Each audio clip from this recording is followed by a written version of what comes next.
Okay, we're going to start applying these theories into real life because right angles are absolutely everywhere in the real world, and so they let us do real things. So here's our first problem, and you can see as the tree just fallen over. The top of a tree broke and fell over. The remaining tree trunk is 4 feet tall. The tip of the tree rests on the ground 14 feet from the base of the trunk. What is the length of the broken part of the tree?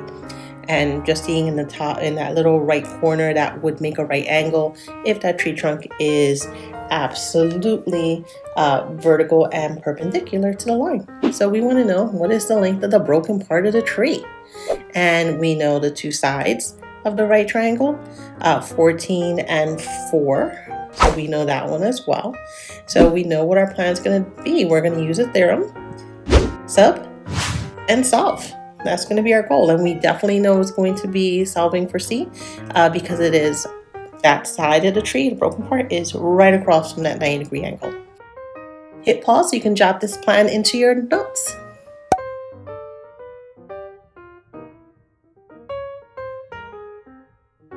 Okay, so the key to this problem again is being able to recognize there is a right angle here because the ground is perpendicular to the tree, meaning they make a 90-degree angle.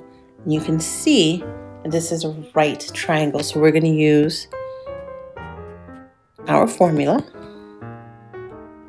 and we're going to substitute our values. Now, the longest side is the broken tree, which would make this C. That's the number we're trying to figure out. And we have our shorter legs, 14 and 4. So 14 squared plus 4 squared will give us C squared. 14 squared, using my calculator, is 196. Plus 4 squared is 16. So just to make sure, I'm just going to be super careful. And I get 212 is equal to C squared. So I want the C by itself, meaning I'm going to find the square root of both numbers. The square root of 212 is 14. I'm going to just make a little arrow so you can see my work. 14.560 is equal to C. I want to round this to the nearest foot. So that means I'm going to look at this number. Here's foot. There's a 5 behind it, so I'm going to round it up. 15 feet is equal to C. Let's put this down into my notes. The broken part of the tree is about 15 feet. And notice I'm putting about because I rounded the number. So you can hit pause and jot this down into your notes, Math Marble.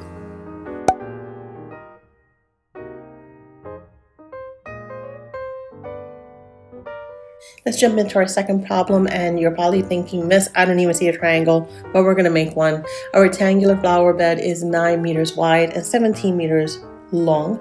Using the Pythagorean Theorem, we're going to determine the length of the diagonal. If we were to cut this in half diagonally, what would be the length of that line? And we're going to round it to the nearest tenths if necessary. So we know that's the big question. What's the length of the diagonal, which I'll draw out for you in a second. We know the two sides, the 17 and 9 meters. And you can see there are right angles everywhere. And some people may ask, does it matter which way I cut the triangle? Nope, absolutely not. You can cut it diagonally from the bottom to the top right or from the bottom right to the top left. It's still going to be the same length. And our plan is still the same. Theorem, substitute, and we're going to solve, in this case, not for A, we are going to solve for the hypotenuse. So hit pause and let's jot this down into your notes.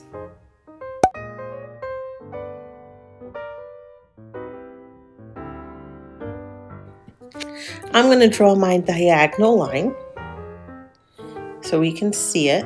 I could draw a better line than that. Let's make it red. From here to there. There you go. And because it's a rectangle, we know they have right angles. And that means that this is my hypotenuse, my biggest side. And I can use that since I want the diagonal. I know I can see the triangle, so I'm going to use my Pythagorean theorem. A squared plus b squared equals c squared. My diagonal is along the side. Here are my legs. So let's write that in. 17 squared plus 9 squared is equal to c squared. I actually don't know 17 squared by heart. 289, I kind of thought I knew that. 289 plus 81 is equal to c squared. And I should have 370, but I always like to triple check. I hate making small little errors, so since I have a tool, I want to make sure I'm using it. Just to verify, yes, I have 370 is equal to c squared. Now, I do want c to be isolated, which means I need to find the square root of 370. So the square root of 370 is definitely not rational, 19.235. I'm going to put that in, 19.235, and it keeps on going. So let's see, and I want to round to the nearest tenth. So I'm going to look for the digit in the tenths place and look at the number behind it. It's a 3. So I'm going to round it down to 9 2/10. Not 9 1, it goes down to 2. And this number is between 2/10 and 3/10. Is equal to c. And I'm going to put this into my answer.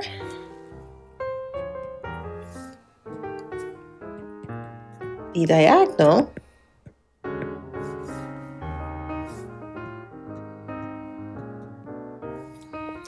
is 19 2/10 meters in length.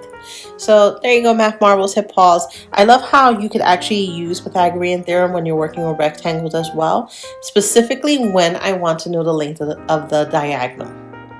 So you can add this into your notes for today.